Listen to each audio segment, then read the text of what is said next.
Baik, kita kembali berbincang dengan Guru Besar Hukum Acara Pidana Universitas Jenderal Sudirman, Hipnu Nugroho. Prof. Hipnu, masih mendengar suara saya? Ya, Mas Reza, siap, masih.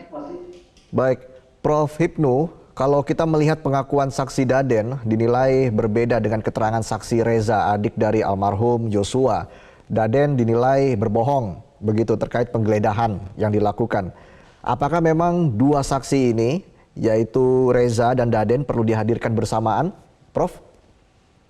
Ya, sebagai bentuk konfrontasi, wajib Mas Reza.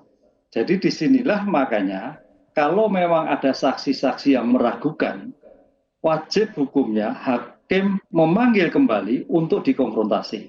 Karena namanya konsep menggeledah dan tidak menggeledah itu kan suatu tindakan yang berbeda kan. Pertanyaan kalau nggak menggeledah berarti ada tindakan aktivitas kan gitu kan.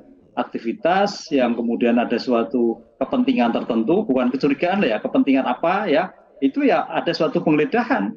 Karena apa itu penggeledahan itu juga tafsirannya adalah suatu, kalau bicara hukum itu sudah upaya paksa kayak itu, memaksa untuk digeledah. Lah, ini ada suatu kecurigaan. Lah, kecurigaan apa terhadap seseorang yang digeledah? Lah, disinilah saya kira saksi-saksi yang memberikan keterangan yang berbeda, baik di berita acara pemeriksaan, baik yang ada di pemeriksaan persidangan, perlu konfrontasi yang tegas. Dan tidak cukup hanya satu saksi, Mas Reza, perlu saksi yang lain. Disinilah nanti akhirnya akan memberikan suatu keterangan yang bernilai. Kan gitu loh. Bernilai apa? Karena ada suatu korelasi. Korelasi antara saksi satu dengan saksi lain, ataupun nanti saksi dengan barang bukti yang ditemukan. Karena yang digeledah itu ada maksud apa? Ada kecurigaan apa? Ada barang apa yang ada dalam suatu benda yang bersangkutan. Disinilah akan menjadikan suatu nilai yang yang akurat. Karena bicara nilai dalam suatu pembuktian harus betul-betul akurat yang nanti pun memberikan keyakinan pada hakim. Itulah yang kami sebut adalah negatif wedlock. Oke, Prof. Hipnu, kalau kita lihat jalannya persidangan sejauh ini kan selalu diwarnai dengan permintaan maaf ya, Prof ya. Apakah memang perlu melakukan permintaan maaf di depan majelis hakim seperti yang dilakukan oleh Verdi Sambo, atau permintaan maaf itu justru bisa meringankan hukuman terdakwa lain, Prof? Ya, permintaan maaf bagian dari bentuk pertimbangan sosiologis, bagian bentuk sebagai pengakuan kalau menurut saya, karena ini suatu perbuatan pidana. Jadi adalah suatu pengakuan atas suatu perbuatan yang dilakukan yang menimbulkan meninggal dunia, atau yang menyatakan bahwa yang bersangkutan tidak mampu untuk menghalangi atau membatasi atau mencegah suatu tindak pidana.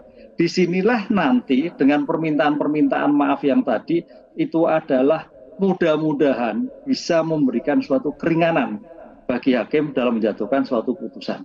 Karena dengan permintaan tulus atas suatu perbuatan yang dilakukan dan memperlancar suatu pembuktian dan tidak menimbulkan suatu perdebatan antar kesaksian yang lain, artinya perdebatan yang menjadikan ancaman sumpah palsu, ini saya kira nanti hakim akan memberikan suatu pertimbangan tersendiri terhadap perbuatan yang dilakukan. Oh, ternyata para ajudan ART ini betul-betul tidak mampu untuk mencegah, karena demikian dominannya, demikian kuatnya FS selaku pimpinan keluarga, selaku tanda petik pimpinan kepolisian, sehingga takut semua tidak mampu untuk menghalangi, mencegah adanya suatu tindak pidana.